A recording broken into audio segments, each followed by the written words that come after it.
Environment అంటే మన చుట్టూ ఉన్న ప్రదేశాలు, వాళ్ళతో పాటు మనతో పాటు నివసిస్తున్న జనాలు. ఇప్పుడు మీరే ఉన్నారు, మీ ఫ్రెండ్ మంచిగా చదువుకునేవాడైతే డెఫినెట్గా వాళ్ళని చూసి ఇన్స్పైర్ అవుతారు.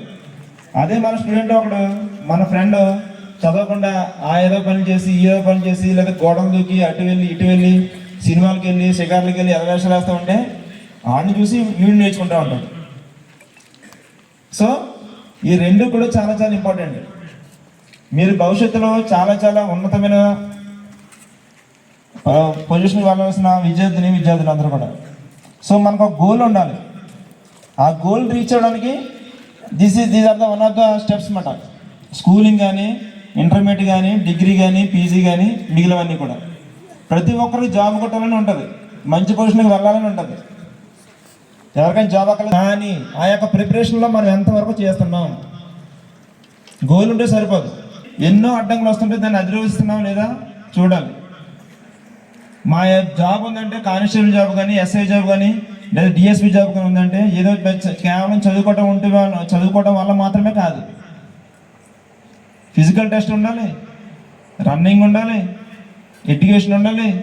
ఆ యొక్క కాంపిటేటివ్ ఎగ్జామ్లో ఉత్తీర్ణత సాధిస్తేనే వెళ్ళగలరు. ఇప్పుడు ఏ జాబ్ చూసినా గవర్నమెంట్ జాబులు పక్కన పెడితే ప్రైవేట్ జాబులు కూడా తీసేసే పరిస్థితి వస్తుంది. సో పిల్లలు ముఖ్యంగా చెప్తున్నాను, మీరు పాడైపోవాలన్నా మీ చేతిలో ఉంది, బాగుపడాలన్నా మీ చేతిలోనే ఉంది. అంటే 10th క్లాస్ వరకు ఒక ఎత్తు అయితే intermediate first year, second year, degree first year, ఈ 3 సంవత్సరాలు చాలా చాలా ఇంపార్టెంట్. మీరు ఇంత మంచి కాలేజీలో, ఇంత ప్రజెంట్ అట్మాస్ఫియర్లో, ఇంత పద్ధతిగా మీ సార్లు చెప్పడం కానీ మీరు చేయడం కానీ ఒక ఎత్తు అయితే, మీరు బయటికి వెళ్ళిన తర్వాత సెకండ్ ఇయర్కి మెయిన్ అంటే ఒక డిసిప్లినరీ ఎడ్యుకేషన్ ఇన్స్టిట్యూట్లో మీరు చదవటం కొంతవరకు అంటే చాలా చాలా మంచిది. కానీ బయటికి వెళ్ళిన తర్వాత నేను ఇందాక చెప్పాను ఎన్విరాన్మెంట్ యొక్క పరిస్థితి ఏ విధంగా ఉంది. అంతకుముందు నేను పనిచేసే స్టేషన్స్లో చాలామంది పిల్లలు అంటే ఇంటర్మీడియట్ కానీ, డిగ్రీ కానీ, ఇంజనీరింగ్ స్టూడెంట్స్ కానీ ఎక్కడెక్కడో పేరెంట్స్ తీసుకొచ్చి జాయిన్ చేస్తున్నారు పిల్లల్ని. వాళ్ళు డే స్కాలర్గా బయట రూమ్లో ఉంటారు, లేదంటే హాస్టల్లో ఉంటారు. కానీ వాళ్ళు ఏం చేస్తున్నారో వాళ్ళ పేరెంట్స్ తెలియదు. ఇక్కడ ఇంటర్మీడియట్ వరకు మీరు మంచి క్రమశిక్షణ ఉండటం పాటు బయటికి వెళ్ళిందో చూడాలి. చాలా చాలా దారుణంగా ఉన్న పరిస్థితులు. ఇంజనీరింగ్ స్టూడెంట్ చదివే వాళ్ళని కూడా అరెస్ట్ చేసి జైలుకి పంపించిన పరిస్థితులు ఎందుకు ఇలా తయారవుతున్నాయి? తల్లిదండ్రులకు ఇన్ఫ్లుయెన్స్ అవ్వచ్చు. దట్ మీన్స్ ఇన్ఫ్లుయెన్స్ అంటే ఎవరు పాడైపోరని చెప్పారు. ఎవరు కూడా మంచి పొజిషన్ వెళ్ళాలంటే చాలా అని చెప్పి అనుకుంటారు, కానీ మనం పాటించట్లేదు అంతే. వాళ్ళు ఏదో కష్టపడి మనం డబ్బులు పంపిస్తూ ఉంటే ఆ డబ్బులు చదువుకు కానీ లేదంటే మనం బుక్స్ కొనుక్కోవడానికి ఉపయోగించకుండా చెడు వ్యసనాలకు మనం చేస్తున్నాం. ఎందుకని? సో ఇటువంటి ఎదవ పనులు చేస్తే ఒక్క కేసు రిజిస్టర్ అయినా, ఏ ఒక్క చిన్న కేసు రిజిస్టర్ అయినా వాళ్ళ లైఫ్ అంతా స్పాయిల్. ఇప్పుడు ప్రజెంట్ చూస్తూ ఉంటే బాగా చూస్తున్నాను మీ పేపర్లో కానీ లేదంటే మీ సార్లు చెప్పడం కానీ, మేము కూడా పోలీస్ డిపార్ట్మెంట్ వరకు కూడా చాలా అవేర్నెస్ క్యాంప్స్ కండక్ట్ చేస్తున్నాం. డ్రగ్స్ మీద ఒక దండయాత్ర అని చెప్పేసి. ఎందుకు ఇంతవరకు వచ్చింది? మేము చదువుకునే రోజు లేదు అసలు లేదు. కానీ మారుతున్న కాలంలో చాలా చాలా వస్తున్నాయి. సో బయటికి వెళ్ళిన తర్వాత మన పరిస్థితి ఏంటి? మన పేరెంట్స్ చూడరు, మన సార్లు మనల్ని పట్టించుకోరంటే స్కూల్ వరకు, కాలేజ్ వరకు పట్టించుకుంటారు. కానీ బయటికి వెళ్ళిన తర్వాత మన పరిస్థితి ఏంటి? సెల్ ఫోన్ చూడటం, దాన్ని మంచిగా ఉపయోగించుకుంటే ఒక ఎత్తు, చెడుగా ఉపయోగించుకుంటే ఇంకా మొత్తం అయిపోయినట్టే. ఈ సినిమాలు చూడటం, సెల్ ఫోన్ చూడటం, ఇటు వల్ల పాడైపోయేది ఎక్కువైంది. కానీ సో ఇంటర్మీడియట్లో మీరు ఇంత అట్మాస్ఫియర్ చదవటం, అది కూడా సెల్ ఫోన్ లేకుండా, ఏ విధమైన గాడ్జెట్స్ లేకుండా చదవటం చాలా చాలా సంతోషం. ఎందుకు చెప్పాలి, మా బాబుని కూడా చదివించాలని కోరుకుంటాను నేను. ఎందుకంటే అది చాలా సింపుల్ మాట. పాడైపోవడం చాలా ఈజీ. ఒకటి పాడైపోవడం చాలా చాలా ఈజీ. అదే ఒకటి మంచి పొజిషన్కి వెళ్ళాలనుకుంటే చాలా కష్టపడుతున్నా పొజిషన్కి వెళ్ళాడు. సో మీరు అందరికీ చెప్తున్నాను, దయచేసి ఎవరు కూడా ఇప్పుడు ఎగ్జామ్స్ రాసిన తర్వాత ఉత్తీర్ణత సాధిస్తారు, కానీ బయటికి వెళ్ళిన తర్వాత ఎవరు కూడా ఏ విధమైన ప్రలోభకు లోపడిపోవటం కానీ ఏదైనా అసాంకారికలు చేయడం కానీ చేయదు దయచేసి. దీనిలో భాగంగా మరి ముఖ్యంగా బాగా మత్తుకి అలవాటు పడతారు స్టూడెంట్స్. అంటే చదవటం ఉంటే సరిపోదు, మిగిలిన కూడా ఉంటే మంచిదే. కానీ ఇటువంటి ఎదవేషాలు ఉంటే మాత్రం మొత్తం జీవితంలోనే 0-0 అవుతాడు వాడంతకి. జస్ట్ 6th క్లాస్ పిల్లలకి ఇటువంటి ఎదవేషాలు చేస్తున్నారు. అలా ఈ 6th క్లాస్ సార్ చదివి పిల్లవాడు, వాడు ఎవడో ఊర్లో ఉంటాడు, బేవస్గా తిరుగుతూ ఉంటాడు. వాడికి చిన్న పొట్లం ఇచ్చి నువ్వు అమ్మరా అంటే వాడికి ఎంతో అమ్ముతాడు, వాడికి 50-100 ఇస్తాడు. ఈ విధంగా తయారైంది. వాడు పక్కన పెడితే కొన్నాళ్ళు అమ్ముతాడు, తర్వాత మళ్ళీ స్మోక్ చేస్తాడు. నేను అందుకే రోడ్ల మీద కూడా స్టూడెంట్స్ని చెక్ చేస్తూ ఉంటాను. నేను అప్పుడప్పుడు బ్యాగులు కూడా చెక్ చేస్తూ ఉంటాను. అంటే మన దాంట్లో ఉండదు కానీ పక్కగా నేను 100% నమ్ముతున్నాను. బయట డే స్కాలర్స్ ఎవరిని ఉంటాయి కానీ, లేదంటే తల్లిదండ్రులు అంటే భయభక్తి లేని వారు కానీ, టీచర్లు అంటే భయభక్తి లేని వాళ్ళు గురించి చెప్తున్నాను. బ్యాగ్స్లో కూడా సిగరెట్లు పట్టుకుని తెచ్చుకొని legal, that means study hours బయట అయిపోయిన తర్వాత లేజర్ టైంలో చేసే ఎదవ పనులు చేసే కొంతమంది ఉన్నారు. ఎందుకని సో ఎవరు కూడా దయచేసి ఏ విధమైన ఆశయం కార్యక్రమంలో పాల్పడొద్దు. ఒక్కసారి కేసులు రిజిస్టర్ అయితే కనీసం మీరు ప్రైవేట్ జాబ్కి వెళ్ళాలన్నా సరే డెఫినెట్గా మీకు పోలీస్ క్లియర్ సర్టిఫికేట్ కావాలి. అది కావాలి అంటే ఏ విధమైన కేసులు కూడా ఉండకూడదు. ఒక చిన్న పెట్టి కేసు కానీ, ఒక క్రైమ్ రిజిస్టర్ కానీ ఉండకూడదు. అది ఉంటే మీరు ఎందుకు పనిచేయాలి, ఇక ఏదో చేసుకోవడం కాదు, కూలి పని చేసుకోవడం ఇక. సో దయచేసి ఎవరు కూడా అటువంటి పనులు చేయవద్దు. మరి ముఖ్యంగా మీరు ఎగ్జామ్స్కి వెళ్ళినప్పుడు కానీ, దాని ఎగ్జామ్స్ అయిన తర్వాత కానీ, హాలిడేస్కి వెళ్ళిన తర్వాత కానీ, ఇంటికి వెళ్ళిన తర్వాత మన పేరెంట్స్ బైక్ ఇస్తాడు, మీరు డ్రైవ్ చేస్తూ ఉంటారు. చాలా చాలా తప్పుడు పని అది. ఎన్ని సంవత్సరాలకి డ్రైవింగ్ లైసెన్స్ ఇస్తారు సాధారణంగా? 18 years. అందరికీ తెలుసు కదా విషయం అది. మరి మీరు ఇంటికి వెళ్ళినప్పుడు బైక్ డ్రైవ్ చేయకుండా ఉన్నారా? నేను చూడలేదు కదా, ఏదో చెప్తూ ఉంటారు. సో దయచేసి 18 years నిండిన తర్వాత మాత్రమే, డ్రైవింగ్ లైసెన్స్ ఉన్న తర్వాత మాత్రమే డ్రైవింగ్ చేయాలి. మైనర్ డ్రైవింగ్ సపరేట్ సెక్షన్ ఉంది, దాన్ని కూడా వాటితో పాటు వాళ్ళ పేరెంట్స్ కూడా ఫైన్ పడుతుంది, బండి సీజ్ చేస్తారు. సో దయచేసి ఎవరు కూడా మైనర్ డ్రైవింగ్ ఎవరు చేయొద్దు. ఇక్కడ చూస్తున్నా చాలా మన చిన్నదే, మనం 1.5-2 kilometers స్ట్రెచ్ ఉన్నప్పుడు కూడా రాంగ్ రూట్లో వస్తున్నారు. రాంగ్ రూట్లో వెళ్ళకూడదు. ఒకసారి విజయవాడలో చూస్తే చాలా ర్యాష్ అండ్ నెగ్లిజెంట్, చాలా ఉన్న వాళ్ళ పిల్లలు ర్యాష్ అండ్ నెగ్లిజెంట్ వల్ల ప్రాణాలు కోల్పోయిన సందర్భాలు.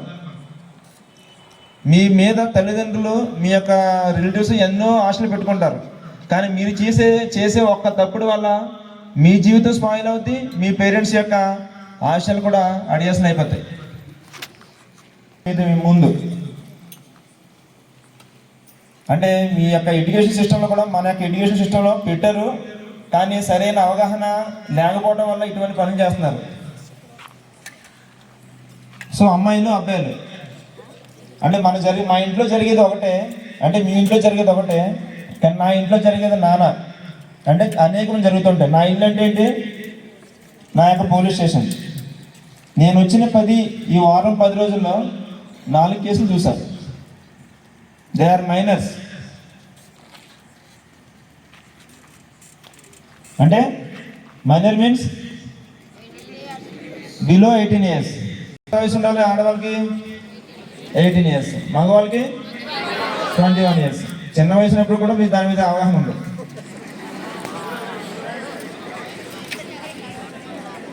ఓకే, చిన్న చిన్న వయసులో కానీ వాళ్ళు చేసే పనులు మాత్రం చాలా చాలా బాధాకరమైన పనులు మాట. ఎందుకని ఎవడో వస్తుంటాడు, చిరుగుపైన ఫ్యాన్ వేస్తాడు, జుట్టు ఏమో ఈ సైడ్ చేస్తాడు, పైన ఇలా ఉంటుంది. వాడి దగ్గర చూస్తే బ్యాడ్ స్మెల్ తప్ప ఇంకేం రాదు. ఎందుకని అయినప్పుడు కూడా వాడిని ఇష్టపడుతూ ఉంటారు.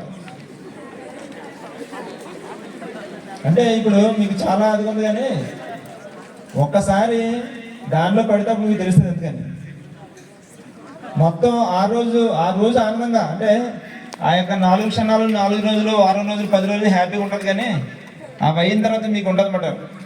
ఒక చిత్రం సినిమా ఉంటుంది. అందుకని చూసారు ఎప్పుడన్నా? చిన్న వయసు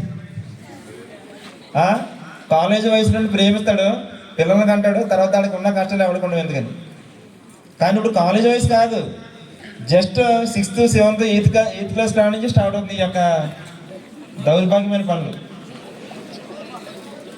సో దయచేసి మళ్ళీ చెప్తున్నాను, ఎవరు కూడా అటువంటి పనులు చేయొద్దు. చాలా చాలా చట్టాల్లో మార్పులు వచ్చాయి. ఇన్నాళ్ళు ఐపీసీ, సిఆర్పిసి, ఐఈఏ ఇటువంటి సెక్షన్స్ ఉండేవి. అవి కాకుండా చాలా పటిష్టంగా చట్టాలను తయారు చేయడం జరిగింది. మారుతున్న కాలాలను బట్టి, పరిస్థితులను బట్టి చాలా చాలా సెక్షన్లు యాడ్ చేయడం, దానికి పనిష్మెంట్ కూడా పెంచడం, ఈ విధంగా చేస్తున్నారు.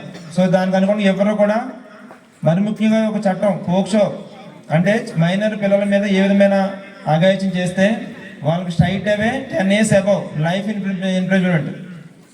అది కూడా మళ్ళీ ఇయర్స్ టుగెదర్ కాదు, ట్రయల్ జరిగేది 6 months అయిపోద్ది అంతే.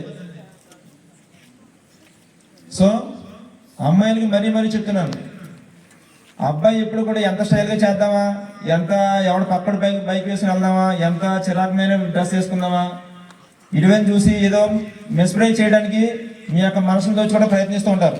అందరూ కాదు, కొంతమంది. సో అమ్మాయిలు చాలా చాలా జాగ్రత్తగా ఉండాలి. ఫస్ట్లో అనుకుంటారు కానీ తర్వాత ఉండకుండా మౌల్డ్ అవుతుంటారు. సో దయచేసి మళ్ళీ చెప్తున్నాను, ఎందుకంటే నా స్టేషన్లో జరిగేవి చాలా. దయచేసి ఎవరు కూడా ఎవరిని చూసి పైన చూసి ఎవరు కూడా మోసపోవద్దు.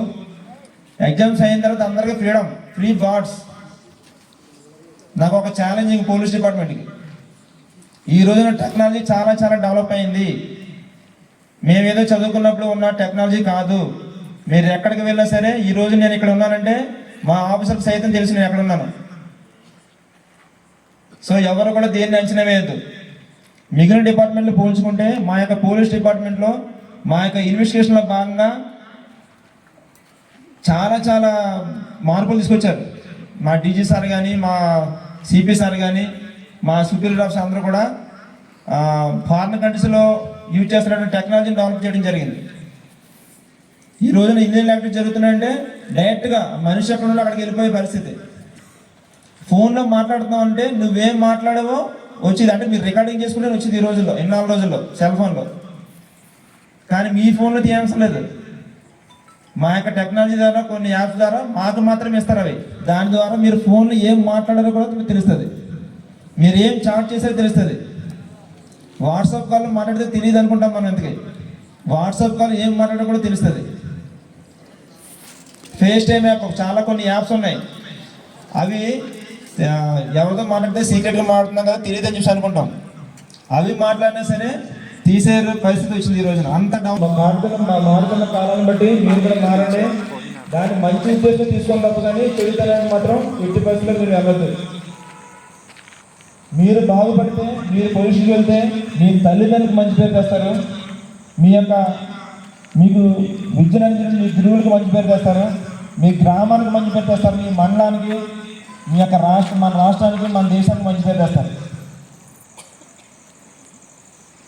అప్పుడు మా సార్లు చెప్పేవారు, ఎందుకని మీ యొక్క దేశ భవిష్యత్తు అంతా కూడా మీ యొక్క భవిష్యత్తు ఎన్నిదిరా అని చెప్పేసి. సో మనం డెవలప్ అయితేనే మన ఏరియా డెవలప్ అవుతుంది, మన డిస్ట్రిక్ట్ డెవలప్ అవుతుంది, మన దేశం డెవలప్ అవుతుంది. అంటే మనం చేసే పని ఏంటి, మనం ఏ విధమైన పని చేస్తాం, సంఘ విద్రోహులు